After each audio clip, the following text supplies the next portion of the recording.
Well, I mean, we talk about it all the time. You don't win the game in the first quarter, second quarter. We knew this game was going to come down to the fourth quarter. We knew they'd make a run. It's a good football team. They're talented. Their defense made some really good adjustments. But, man, I'm just so proud. I mean, imagine going in with 4 brand-new offensive linemen, receivers that are still learning and growing. Ryan Flournoy, what can you say about him? How great he played. And the defense, man, what they did to Justin Fields today, he's an incredible competitor because he's got to be sore because we hit him a bunch. We pressured him all over the place. But, again, we talk about it all the time, Calvin. I mean, it's all about winning. And we found a way to win. But there's going to be a lot to correct, a lot to fix, and that's what we do as coaches. Was Leofold's play just kind of the symbol of what your defense was about today, forcing that turnover and turning the game around a little bit? Yeah, I think so. I mean, we've been pretty good at complimentary football the last couple of days or last couple of weeks. Sudden change, we call it, and I think we were pretty close to 100% today. But, yeah, incredible play. And I thought the defense played physical, man. I thought Maris did that. The pass rush was incredible, because I was sitting there working on calls, and I'd look up and see Justin, on his back or running for his life. And, great energy, man. Our guys expected to win this game. They expected to play well, and I think that's important, and that's what we're trying to build. Clarence Hill, DLLS Cowboys. Just getting back to the 4 offensive linemen and having 4 backups up front. Just can you talk about the team and to be able to overcome that? Is that a testament to the coaches, the players, what? It's not a testament to the coaches. It's a testament to the players. The brotherhood that they believe in, the next man up mentality. I can't honestly say, though, Clarence, I don't remember ever having to go in with 4 brand new offensive linemen. But, again, I think it goes down to their belief in one another. I want to see the film, but I thought really, I thought Nate did some really good things. He's a very, very talented young man, as we know. A little rotation going there at left guard, trying to get, Hakeem and Trevor in there. But, shoot, what you could say about T.J. Bass last couple games. And that was it was a little unique for sure going in with that deal. How much does it help having Dak at quarterback to manage that situation? Because he throws to anybody. Flournoy had a big game. And, yeah. Pickett's your number 1 guy, but he may have 3-4 targets. Yeah, I just, look, I think we're spoiled. I think he's one of the best players in the league, and he's certainly one of the best teammates and leaders I've ever been around. The guys believe in him. He's playing with a ton of confidence right now. That's why you can do some of the things that we do, in terms of staying aggressive. And, I thought the game changed late in the second quarter, right, when we had the turnover. We went and got points, and then we got the 3 and out, and we were able to go, and Javonte had the huge run. But, that's a little thing.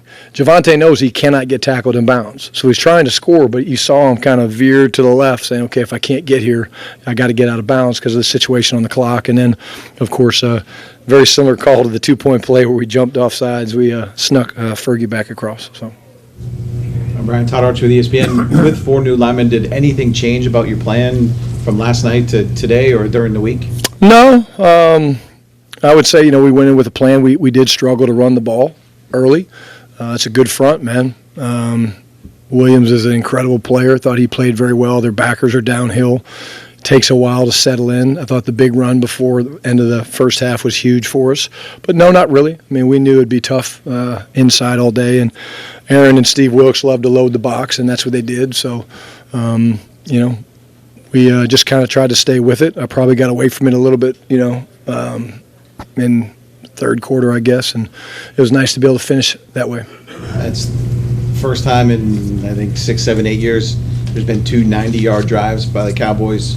He talked to the efficiency of being able to do something like that when that's not usually a thing that happens. Well, we don't necessarily want to do that. We'd like to have 90-yard touchdowns. If we could do that, we'll take those. I guess we probably need to go draw some of those up because we don't have enough of them in the offense. Just the belief, again, these guys love playing football together. They believe in one another. We expect to play well. We don't always. But, again, I think, team football, man, NFL football, 60-minute game. And, we needed that last drive because the defense was tired because we were really to start the second half on offense, and that's my fault. That couple drives we put together late, the big touchdown to George, what a great catch. And then the last touchdown to Javonte was huge. John McDonough with The Athletic. What was it like coming off the field at the end of the game for you personally, having obviously coached with the Jets and and getting this win here? I don't even think about that, John, I'll be honest with you. I really don't. I'm a live-in-the-moment guy. Saw some really, dear friends on the Jets, sideline, Bobby Mastrodi, security guard. So great to see Curtis Martin before the game, guys like that. These are guys that, I bled with, but I'm a live-in-the-moment guy.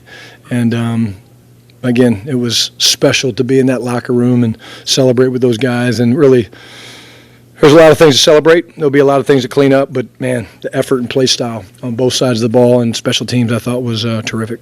What was the main message you had to the team after the game? The power of all about the ball. It's 2 weeks in a row now. We've won the turnover battle. We were 1-0 this week. Took care of it again. Got a goose egg for the second week. I think that's huge. But we talked a lot about the complementary football, and the defense, getting stops. And, again, we didn't get as many out. But I'm telling you, when we watch the film, there's going to be you guys should do the math because I'm not going to give you the numbers. But how many punches we had on the ball, I'm not going to give you guys the numbers. But there was going to be a lot of them. They were serious about and intentional about trying to get that ball out. Tommy Arsh, DallasCowboys.com. It's 2 straight weeks now where you've had 2 touchdowns in the last minute of the first half. What do you attribute that to, and how much can that swing a game in your favor when you're managing the end of the half so well? Well, momentum, is huge part of it. We practice, the game management stuff. I think, to the question earlier about Dak, that's one of the great things about having a veteran quarterback. There's nothing that he can't handle, so it's easy to communicate with him about those things. We have words that we describe situations, which kind of takes the guesswork out of it. So we might call something blue. We don't, but we might call it blue, and that tells him the mindset he's in about the ball's got to get out of bounds or the ball's got to go in the end zone or whatever it is. And I think that helps. But he's a big part of our ability to manage those situations so well. This week in practice, did you see anything change with the pass rush or anything that they were doing? Because it seemed like today it looked like a completely new unit. Yeah, I noticed it. I think, there was definitely some more pressure. We were bringing more 5-man pressures, but Dante Fowler, I thought he was incredible today, the speed and agility that he had, but it was multiple guys. I mean, and when you hit a quarterback, especially an athletic quarterback like Justin, and you keep him in the pocket and you don't let him, we let Breece Hall get a couple of runs on us. We got to look at that. But I thought the pass rush was so disruptive. And from having played the position, coached the quarterbacks forever, man, it's hard when you're getting hit like that because it does affect you. Tim Kalishaw, Dallas Morning News. You're an optimistic guy. Was there any sense coming out today this is going to be a big Ryan Flournoy day? He may have 100 yards by halftime. No. And I love Flo, Tim. I really do. You talk about one of the most selfless people you'll ever be around. All he ever does is work. But I have seen flashes of that in practice. But, we knew Sauce was going to match GP. We knew that was going to be a big battle. I wish GP would have got out of there. They made us throw a side adjust, and he almost got out of it. But so happy for Flo. I mean, this guy's been through so much, and he's worked his way up the depth chart and played special teams and then was waiting for an opportunity. And, that's what you get excited about. Like when we go watch the film of Nate Thomas or Ryan Flournoy or guys like that get thrown into the mix and then they have success. It's so important because they can build on that. And does this win kind of show you and the team? Last week was a tie. You didn't know exactly what to say about it, but it really was a pretty good thing for this team, certainly compared to Green Bay, and you got something out of it. Yeah, I still don't know how to handle the tie. But yes, I mean, we always play to win. We always expect to win. We obviously haven't won all of our games, but I do think this was a good building moment for our football team. It was great to see the defense have the flashes. We played pretty soft late, protecting the lead, so they got some yards on us late. And I think Shamar James had 15 tackles. They were checking it down. But, again, watch the amount of guys running to the football, tackling when Justin was checking it down. And late in a fourth quarter of a game, that's when you know you're made of the right stuff. And this football team's made of the right stuff, and that's why we're going to win a lot of games. Anybody else? Yep. Brendan Shorey, WFUV Sports. This defense today seemed like it probably played the best game they had all season long. What do you kind of attribute that to? I would say it starts with the coaches. Matt Eberflus a hell of a defensive coach. He and his staff made some changes. I thought some of the changes that we made were good. We mixed it up. I thought he called a really good game, but it all starts with the ability to win up front. If you can win the line of scrimmage, which I thought we did, certainly in the passing game, that's a huge part of it. So it starts with the guys up front, and when you can affect the quarterback, and then we obviously were able to get a lead, which helped. It gives you a chance, and just proud of the whole defense. You know, they've taken their bruises, and they've come out on the other side.